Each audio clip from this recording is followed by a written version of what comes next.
pala biro ang pinagdaanan ng batang si Riza May Dizon bago siya itinanghal na bagong Little Miss Philippines ng Itbulaga. Kaya naman nang i-celebrate ang kanyang birthday kanina, hindi napigilan ng bata na mapaiyak. Makichika kay Nelson Canlas. Kinaaliwan ngayon ang bagong Little Miss Philippines winner ng Itbulaga ni si Riza May Dizon. Sa talent portion pa lang nung Grand Finals, nagpasiklab na ang bulinggit. Lipad sa tabi ko ang kahon ng puga. Sandaling iwan mo. Lalo niyang napabilib ang lahat sa question and answer portion. Oh, tao ka na talaga, ha? Tao ka na daw? Apa, Uy. Anong lagi mong pinagpe-pray? manalo po ako sa Little Miss Philippines. May isa pa tayo. Grand finalist number 5. Brad, Bakit? Naipit po yung gown ko sa upuan niyo. Aba, kanina pa ako nakaupo dito. 7th birthday ni Riza ngayon at sa Itbulaga pa ito sinelebrate. Naiyak pa si Riza dahil natupad ang kanyang hiling na handang spaghetti at pansit. Ito talaga ang tatay mo. Yan ang tatay. Ayaw! Ito ang tatay mo. Ayaw? ako lalong umiyak. May mga special wish din ng Little Miss Philippines Grand winner.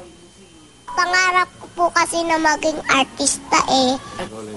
Pero para sa kanyang ina na si Riza, sa likod ng tagumpay ng anak ay ang matindi nilang pinagdaanan. Dati raw silang kapos sa pera at kinakailangan pang mangutang para lang may pamasahe papuntang Quezon City para sa auditions.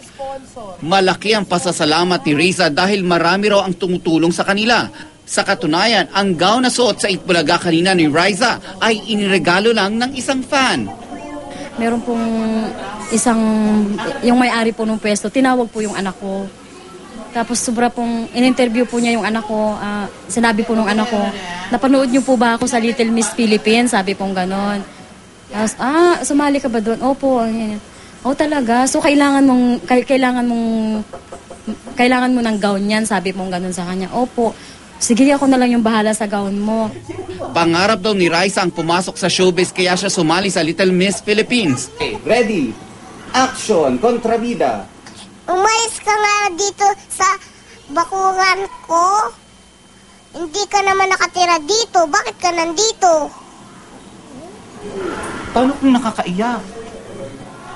Tinitignan ko lang po yung bakuran niyo eh. Paano kung kailangan mo magpatawa?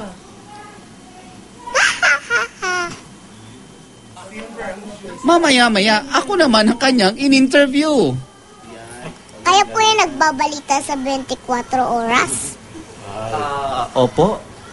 Kaya pala ganito po yung mic nyo. Nakikita ko po kayo sa TV. Paano kung magre-report ka naman?